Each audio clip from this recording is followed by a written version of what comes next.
প্রিয় ভাই ও বোনেরা, আমার নাম এডওয়ার্ড প্রবীর মণ্ডল। আমি এডমন্টন, আলবার্টা, ক্যানাডা থেকে বলছিলাম। আজকে আমি পবিত্র শাস্ত্র থেকে একটি অধ্যায় আপনাদের সাথে সহভাগ করতে চাই এবং একটি বিষয় আপনাদের সাথে সহভাগ করতে চাই। এটি খুবই গুরুত্বপূর্ণ, আমাদের প্রত্যেকের জীবনে এটি খুবই গুরুত্বপূর্ণ একটি শিক্ষা, যে শিক্ষাটা আমাদের সবারই প্রয়োজন। জিহ্বা দমন করিবার আবশ্যকতা।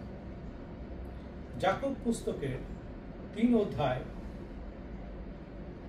হে আমার ভাতৃগণ, অনেকে উপদেশক হইও না।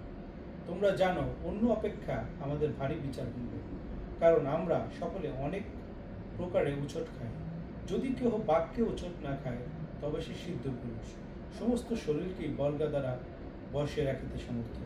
অশ্বেরা যেমন আমাদের বাধ্য হয়, সেই জন্য আমরা যদি তাহাদের মুখে বল্গা দিই, তবে তাহাদের সমস্ত শরীরও ফিরায়। আর দেখো, জাহাজগুলিও অতি প্রকাণ্ড এবং প্রচণ্ড বায়ুতে চালিত হয়, তথাপি সে সকলকে অতি ক্ষুদ্র হয় দ্বারা কর্ণধারের মনের ইচ্ছা যেদিকে হয় সেই দিকে ফিরানো যায়। তদ্রূপ জিহ্বাও ক্ষুদ্র অঙ্গ বটে, কিন্তু মহৎ অল্পের কথা কহে।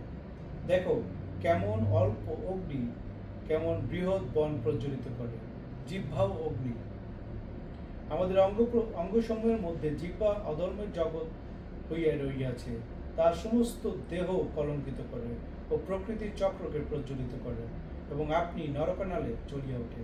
কারণ পশু ও পক্ষী, সরীসৃপের ও সমুদ্রচর জন্তুর সমস্ত স্বভাবকে মানব সভা দ্বারা দমন করিতে পারা যায় ও দমন করা গিয়াছে, কিন্তু জিহ্বাকে দমন করিতে কোনো মনুষ্যের সাধ্য নাই। উহা অশান্ত মন্দ বিষয়, মৃত্যুজনক বিষে পরিপূর্ণ।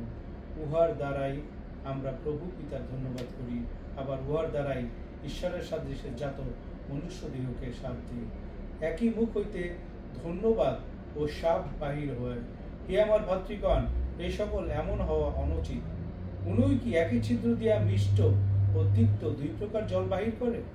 হে আমার ভাতৃগণ, ডুমুর গাছে কি জিত ফল অথবা দ্রাক্ষালতা কি ডুমুর ফল ধরিতে পারে? লোনা জলও মিষ্ট জল দিতে পারে। এটি যাকব পুস্তকের 3 অধ্যায় 1 থেকে 12 পদ পর্যন্ত। ধন্যবাদ সকলকে। ঈশ্বর আপনাদের মঙ্গল করুন।